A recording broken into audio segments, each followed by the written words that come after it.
की जय। गुरु महाराज की जय। गुरु महाराज की जय। गुरु महाराज की जय। गुरु महाराज की जय। जप चंदन की जय। सत्संगन की जय। जप चंदन की जय। सत्संगन की जय। जप चंदन की जय। मेरा नाम राम मोहन बाबा है। मेरे पिताजी का नाम राम सलाम बाबा है। मेरे बाबा का नाम राम बाबा है। मैं कक्षा 3 में पढ़ता हूँ।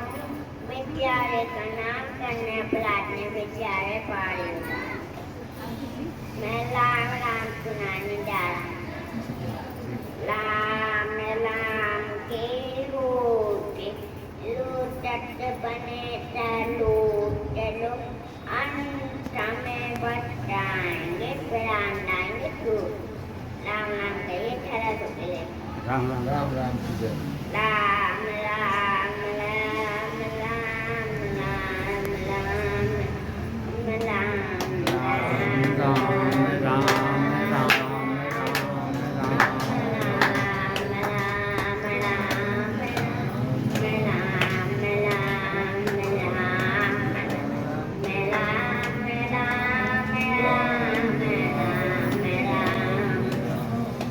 राम का नहीं वो किसी काम का नहीं। तो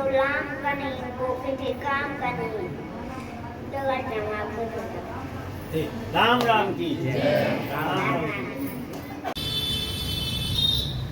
इसके मर्म को जानने के लिए इसके भजन की जरूरत है।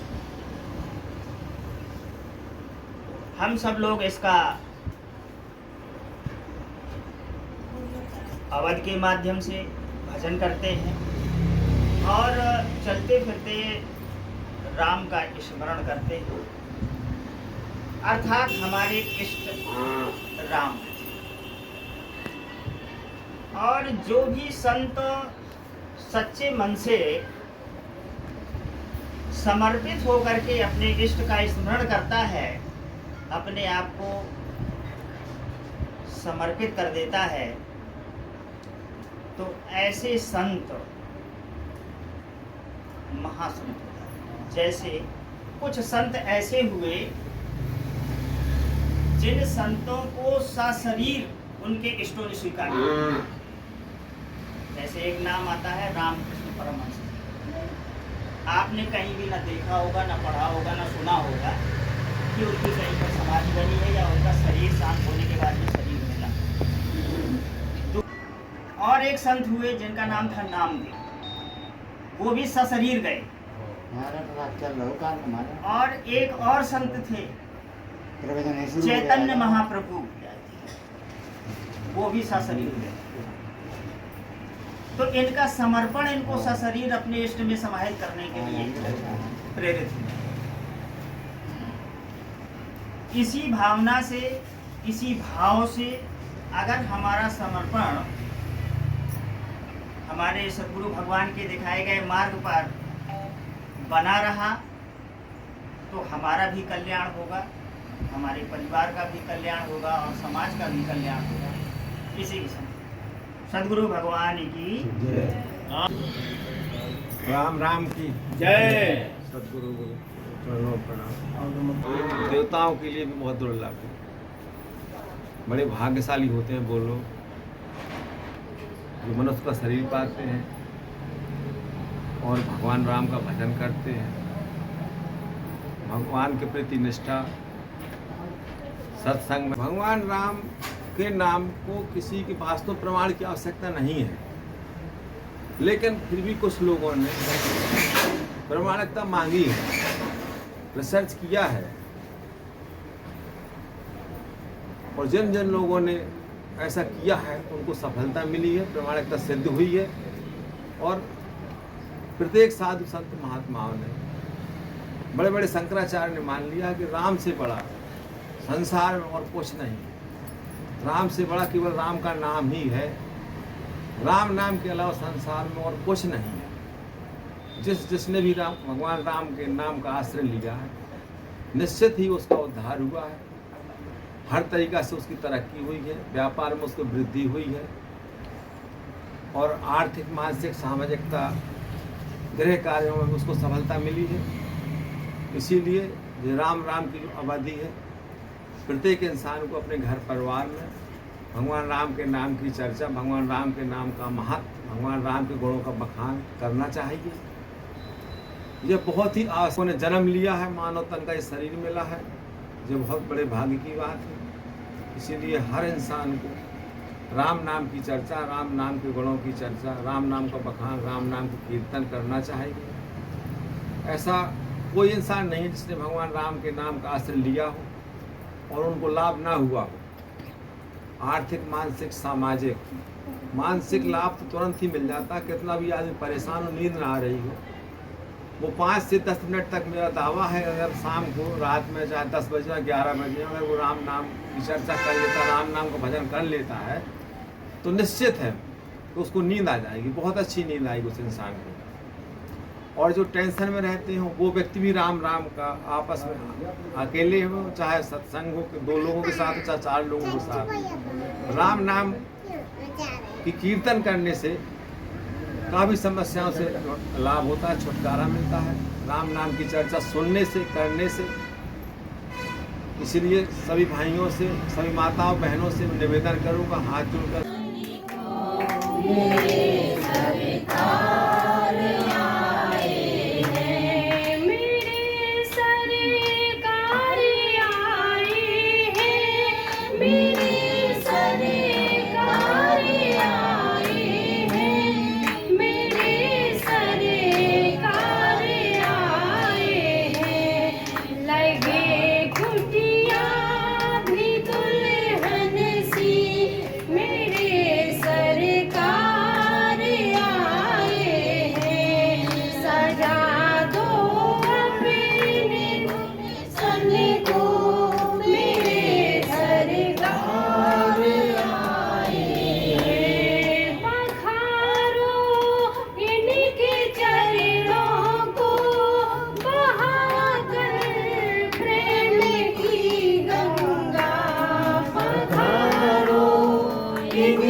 जय। राम राम में जोड़ने से हमें मन की भी शांति मिली है और हमें तलने में तो बहुत दुखी था, शरीर में, स्वास्थ्य में, रोग से संबंधित थे हम बीमारी से।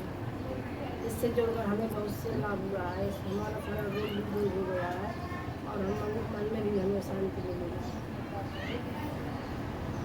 ये बता रही है कि इनके पूरे शरीर में चर्म रोग था, वो आज पूरी तरह से मिट गया है। थोड़ा बहुत रह गया होगा तो राम ही राम करने से केवल 8 साल से था और कोई सब जगह इलाज, 8 साल से कोई जगह नहीं बची थी।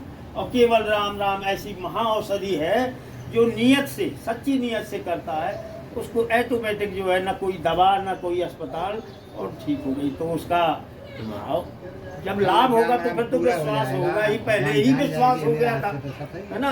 तो राम राम की जय, राम की जय, राम राम की जय।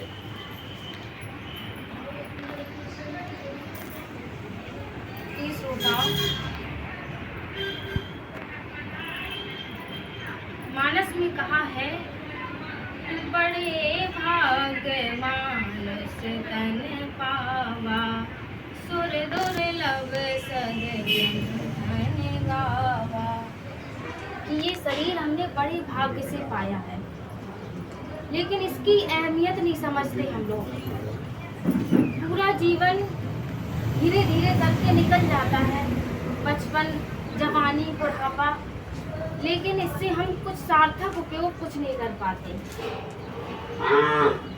और ये गोस्वामी जी ने इतना सरल उपाय बताया है, 2 अक्षर का नाम। इसमें कोई कठिनाई नहीं है, ना इसमें कोई हानि है कि इसमें मेहनत लगेगी कि हम सब काम छोड़ के फिर अलग बैठ के नाम जप करें।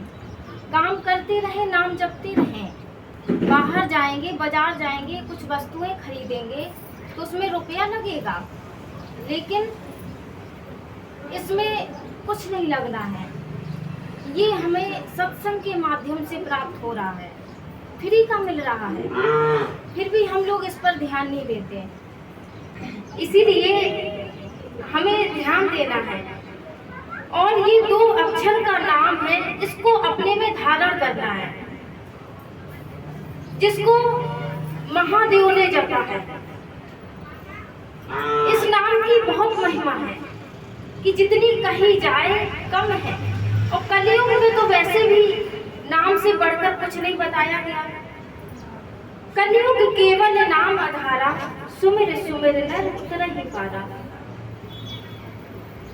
इस कली काल में ये 2 अक्षर का नाम कल्प वृक्ष की भांति है। जैसे कल्प वृक्ष होता है, उसकी छाया में बैठने से हमें इच्छित फल की प्राप्ति होती है, उसी प्रकार ये 2 अक्षर का नाम कल्प वृक्ष की भांति है कि इसके श्रद्धा विश्वास में हम बैठेंगे, इसकी छाया में बैठेंगे, तो हमें ना चाहते हुए भी हमें वो सब कुछ मिल जाएगा जिसकी हम कामना करते हैं। तो इस नाम के लिए तर्क करने वाले लोग भी बहुत होते हैं। तर्क वालों से हमेशा सतर्क रहना चाहिए, क्योंकि स्वयं तो जपते नहीं हैं और तर्क करते हैं कि इसमें क्या रखा है, ये 2 अक्षर के नाम से क्या कुछ हो सकता है। ये सब दिखावा है, कहने की बातें हैं, इससे कुछ नहीं होता। मानस में आप लोगों ने पढ़ा है, सुना है कि रावण ने कभी नाम नहीं लिया। अगर मौका भी मिल जाए तो कहो तब सिर की बात बहुरी। अंत समय मरते वक्त नाम लेके मरा। राम नाम कहो हत्यो पचारी, राम नाम लेके मरा तो उसका उद्धार हो गया, कल्याण हो गया। इसी प्रकार यदि हम लोग पूरा जीवन इसी नाम को अपने में धारण करके जिए तो हमारा जीवन कल्याणमय हो जाएगा, हमारा उद्धार हो जाएगा। लोग तर्क करते हैं। ऐसे एक बार की बात है, कबीरदास जी राम नाम जप कर रहे थे। गुरुजी ने उन्हें मंत्र दिया था, तो नाम जप कर रहे थे। इतने में कुछ तार्किक लोग वहां से निकले तो कहने लगे कि कबीरदास जी ये क्या कर रहे हो? तो कहा कि नाम जप कर रहे हैं। तो कहा अच्छा ये बताओ कि कौन से नाम का नाम जप कर रहे हो? तो बोले कि राम ही अलग अलग है क्या? नाम तो एक ही है। तो कहा बताओ, नाम जप करने बैठे हैं, उन्हें ये भी पता नहीं है कि राम अलग है कि एक है। और जाते समय ये कह रहे, एक राम दशरथ जी का बेटा, एक राम घट घट में लेटा, एक राम का सकल पसारा, एक राम सभी से न्यारा। अब कबीरदास जी चिंतित, तो सोचो गुरुजी के पास जाए। गुरुजी के पास गए, कहा कि कुछ तार्किक लोग आए थे, बताइए कौन से राम का भजन हम कर रहे हैं, हमें तो पता ही नहीं है। तो बोले कि देखो, जीवन में तर्क करने वाले बहुत मिलेंगे, लेकिन इन लोगों से सतर्क रहना है। कोई परमात्मा को ब्रह्म मानता है, कोई भगवान मानता है, कोई ईश्वर मानता है, तो जागी रही भावना जैसी प्रभु मूरत देखी दिख ऐसी, जैसा चश्मा लगाए हैं वैसी तो दिखेगा। तो कहा कि राम तो एक ही है, लेकिन समझने का नजरिया अलग अलग है। वही राम दशरथ का बेटा, वही राम घट घट में लेटा, वही राम का सकल पसारा, वही राम जगत से न्यारा। अब परमात्मा है, सबके भीतर विराजमान है। राम सबके भीतर है, हरि व्यापक सर्वत्र समाना, हर जगह है, सबके भीतर है।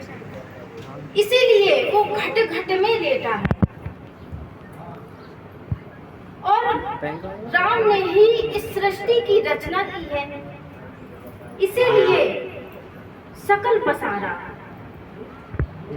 और सृष्टि की रचना की है। लेकिन राम जी इस सृष्टि में फंसते नहीं हैं, माया में फंसते नहीं हैं, इसीलिए वो सभी से न्यारे हैं। और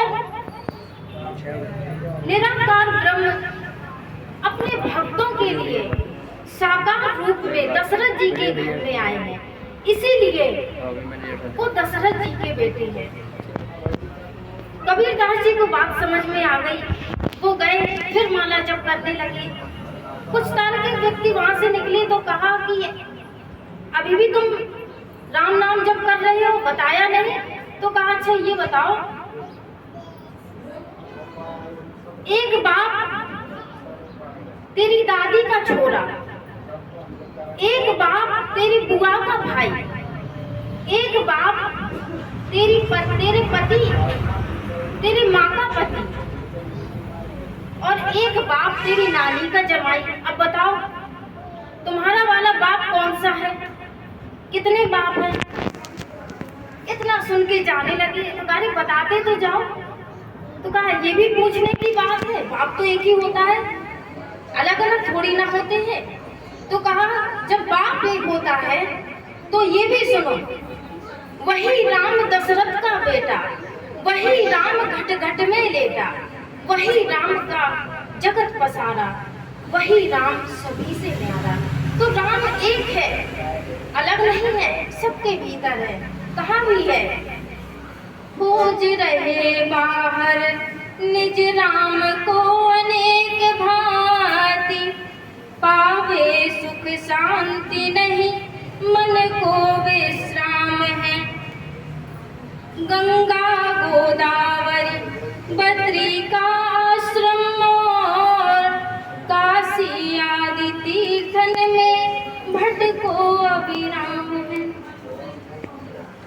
राम है वही जो रोम रोम में रमा है, किंतु राम है वही जो रोम रोम में रमा है, किंतु अंदर के पट खोल तेरे यही में राम है।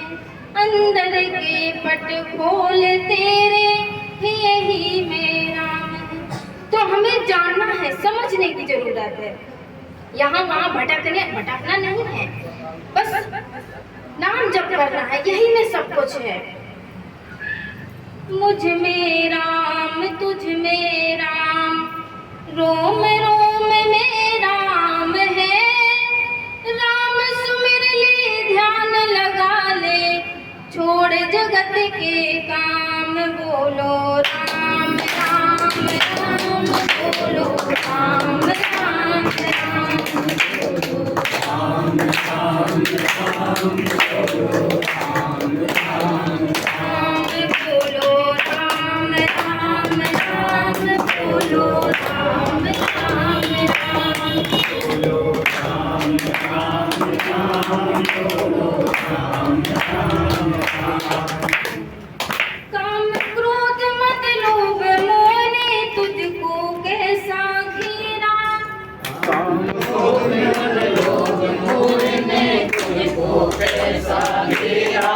काम क्रोध मद लोभ मोह ने तुझको कैसा घेरा।